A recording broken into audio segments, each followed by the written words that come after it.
guys, welcome back. So it's Megan here from Organized Little Lady, and I just want to say thank you to all of my subscribers and all of my new subscribers. Welcome.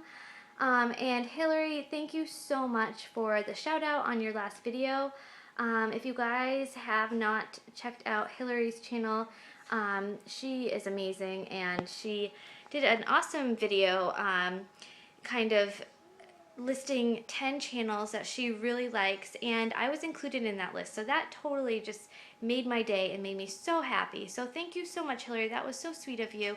And guys, if you haven't checked out her channel, definitely do so. I'll try to link it in the comments below or the description below, but it's my so-called home, so check her out. She's great. But today we are in my kitchen, and I thought it would be a good idea to kind of give you a little tour of my kitchen and kind of show you guys how I organize it. It is not a big kitchen at all, and we are a family of 5, so it's important that it's functioning well for us, and that we're taking advantage of the space appropriately, because it's not a lot of space. As you can see, it is really pretty small, but it does work for us, so I'm going to show you how. So the first thing, one tip I have, is to try to keep your countertops as clear and neat as possible. I know that there's going to be days where, you know, that's just not possible. Or you have certain things, like I have certain things on my countertops at all times that I do use on a regular basis. However, other than that, I really have gotten into the routine of, after using my counter space, I just clear it all off, so that way it does look like this at the end of the day. That way, when you're going to prep for meals or cooking, you're working with a clean slate, and you're not having to clean up a mess before you start cooking. And it really does make the space seem so much more inviting and easier to use. Another tip that I have is to really purge your cabinets. Make sure that you are not keeping things that you don't love or need or use on a daily basis in your cabinets. You only have so much space allotted in your home, and you really don't want to take up that space with things that you don't need, use, or love. So I go through my cabinets, you know, probably I would say I try to about once a month, and just kind of go through them, reevaluate the space, and make sure that I'm not getting, you know, too much clutter in there. So I'm going to kind of show you how I have my kitchen set up and how I've organized the cabinets. So over here we have this double cabinet, and this is where we store our plates and our cups. They're all in one space, and as you can see, I mean, I haven't unloaded the dishwasher yet, so I do have more glasses down here. But other than that, I mean, I really don't keep a ton of stuff in there. It's easy to get to, it's easy to use and put away, because it isn't totally cluttered. Up top here, we do have some extra glasses that we use when we have company and whatnot, some extra wine glasses and that sort of thing. Over here in this cabinet, we keep our Tupperware and our mixing bowls, and it's just totally like functioning very well having them here, because we can see everything, we can get to everything easily, put them back easily. I did invest in new Tupperware, which I would highly recommend. This kind stacks on top of each other and actually like clips in, so the bottom piece clips into the top, if that makes sense. And it's just so much easier to find, because you know that your covers are with the right size, you know, Tupperware, if that makes sense. So I really like that, and I think it's from Rubbermaid. But yeah, that's kind of basic.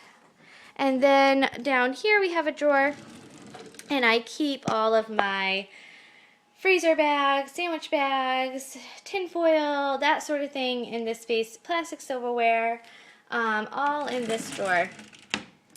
And then down here I keep all of my platters that we use, and we have Sunday dinner with my family. Like, you okay, bud?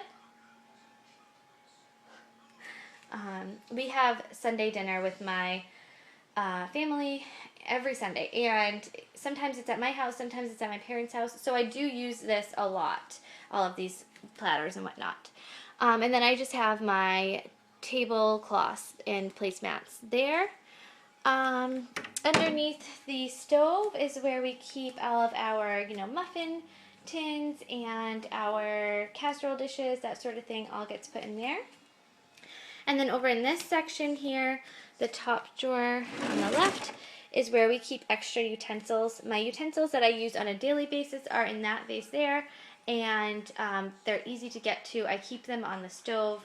I can easily push it over onto the countertop if need be, but it's just in very easy access. And the extras are all stored here in this drawer. I did a separate video on how I organize this drawer.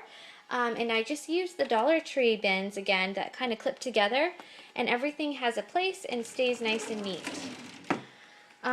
This is our silverware drawer, so all of our silverware just gets stored in there. And then down here is where we keep all of our pots and pans and that sort of thing. One tip I have is to use the inside of your cabinet doors. I just hung up those 3M hooks, and I'm using one for my hot mitts, which is right next to the stove, so I can easily get to that. And then one for measuring cups. And this really does, double your storage space when you use the inside of your cabinets like that. And then down here I just have, my pots and pans.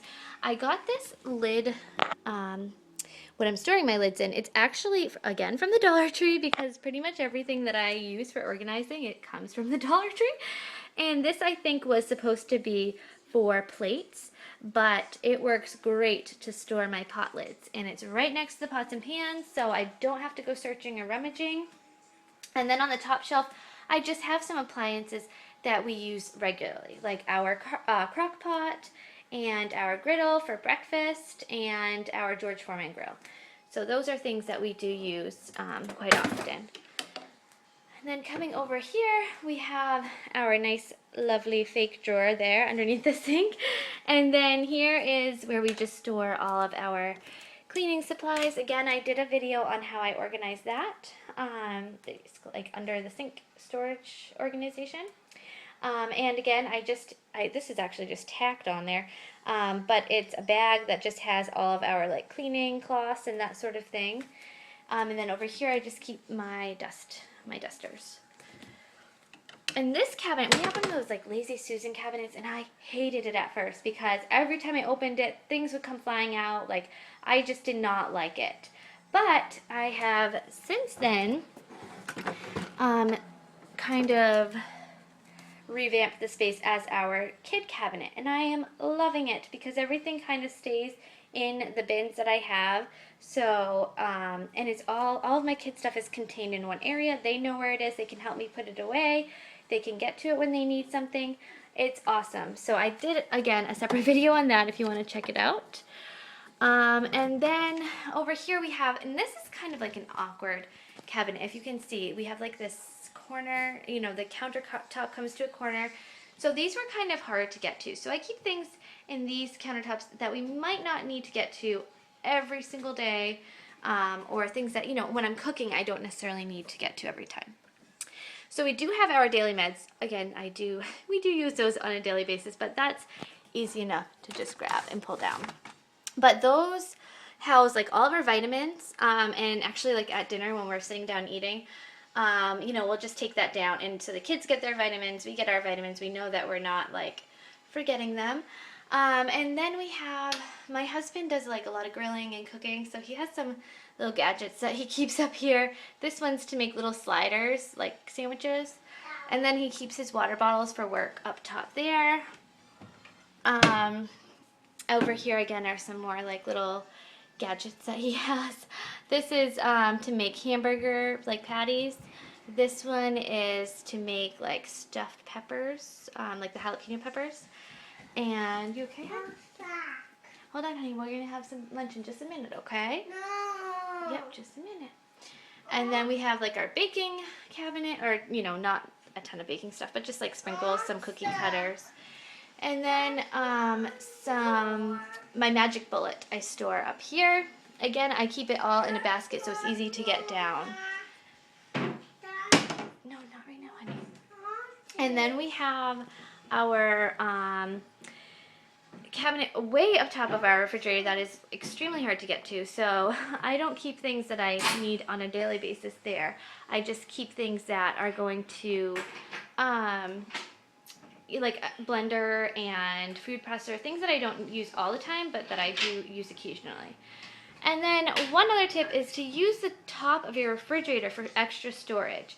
Don't just clutter it up with like a bunch of junk. Get a few baskets or bins and really use that space. So I have this basket here for, hold on honey, hold on, you need to wait a minute. For like my paper plates and napkins and all of that sort of thing. And this one's actually empty. I like to keep in every room of my house one area that is kind of empty so I can use it for like that overflow, you know, or just random things, or, you know, I kind of think of it as like a credit card. You don't want to max out your credit card. And same thing with the space in your house. You don't want to max out all the space in your house. You want to keep some room for new things or for overflow or whatnot. You need to wait, Blake. And so that's basically the setup of our kitchen. And my son, who loves to snack all the time, is getting hungry and needs something to eat. So I am going to go get him some lunch. But thank you guys so much for watching, and I hope that you enjoyed this video.